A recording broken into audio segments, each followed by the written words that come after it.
আশা করি ভালো আছো। আমি ভালো আছি। আমি ভাবলাম যে আজকে সকালটা একটু অন্যভাবে শুরু করা যাক। আমি তোমাদের সঙ্গে আমার যোগার কিছু মুহূর্ত শেয়ার প্রথমে করি।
চলে এলাম সকালে জলখাবার তৈরি করতে।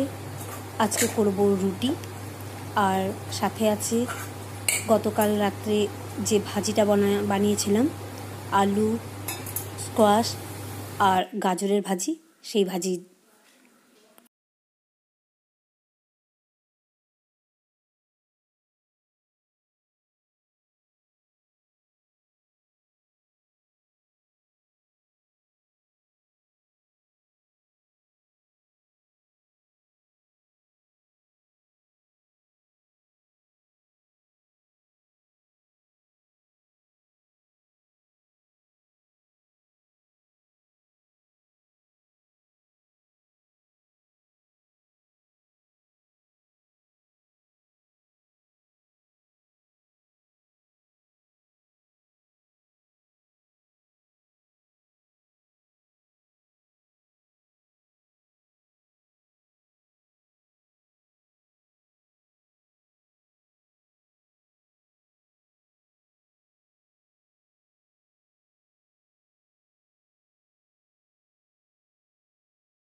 আমি আটা সবসময় গরম জলে মাখি, কিন্তু জলটা আজকে একটু বেশি গরম হয়ে গেছিলো, তাই একটু ঠান্ডা জল মিশিয়ে নিলাম।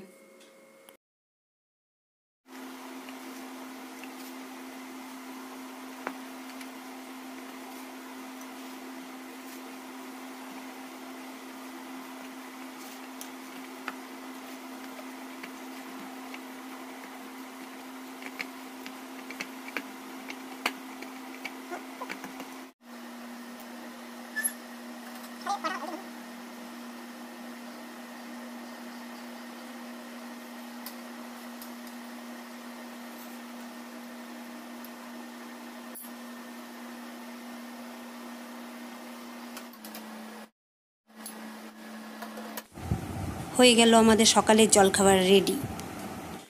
সবজি পোলাও বানাতে যে উপকরণগুলি লাগবে সেগুলি হলো 250 গ্রাম আতপ চাল, যেটা আম্মা ধুয়ে পরিষ্কার করে রেখে দিয়েছে, 2টো মিডিয়াম সাইজের পেঁয়াজ কুচি, একটা মাঝারি সাইজের গাজর কুচি, 1 চা চামচ ঘি, 1 চা চামচ আদা রসুন পেস্ট, আর 2-3টে দারচিনি। আর এই রেসিপিটা আমরা বানাবো সাদা তেলে। আসুন এবার রেসিপিটা দেখে নেওয়া যাক। ওটা যেটা না,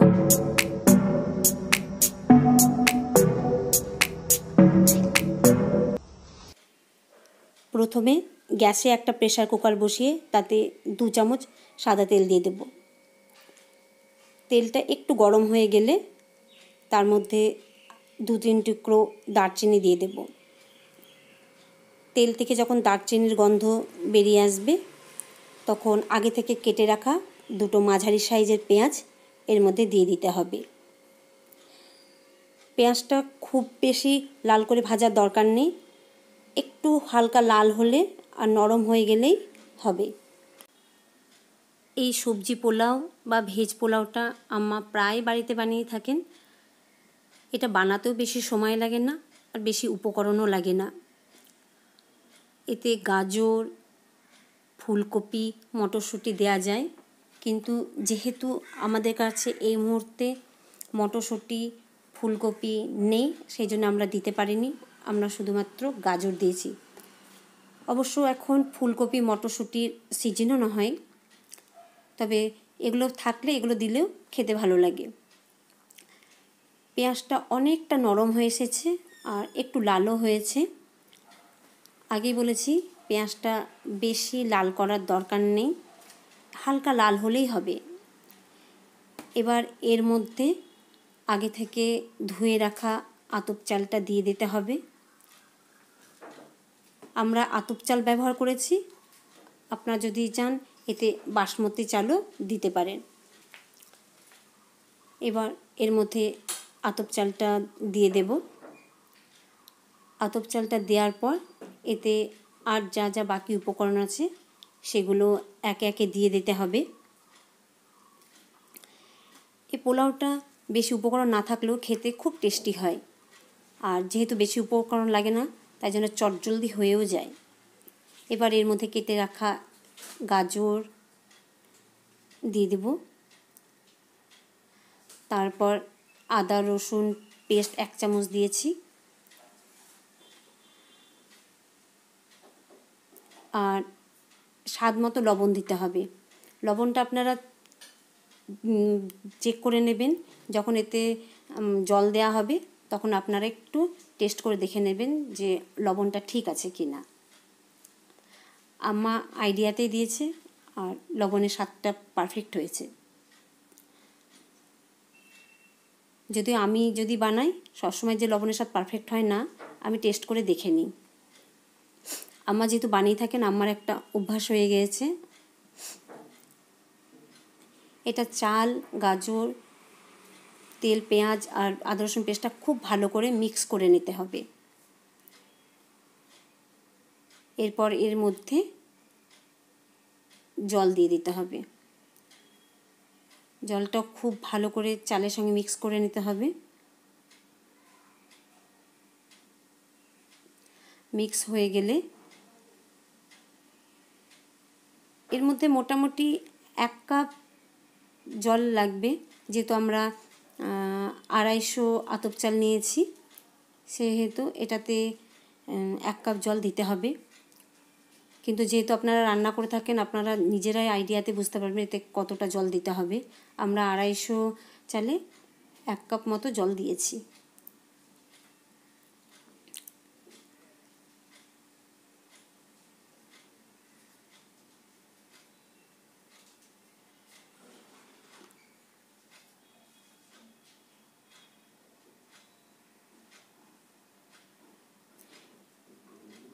এই বড় কাপের 1 কাপ জল আমরা দিয়েছি।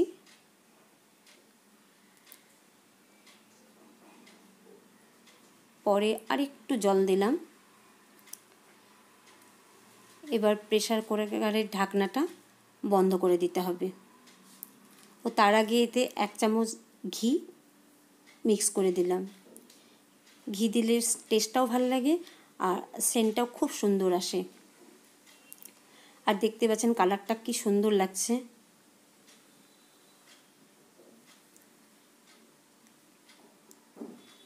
এবার এই প্রেসার কুকারের ঢাকনাটা লাগিয়ে দিতে হবে। প্রেসার কুকারের ঢাকনা লাগিয়ে একটা সিটি দিলে এটা রেডি।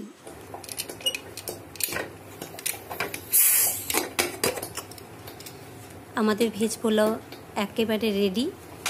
আমি টেস্ট করেছিলাম, খেতে অসাধারণ হয়েছিল। আপনারাও বানাবেন, খেতে খুব ভালো লাগে।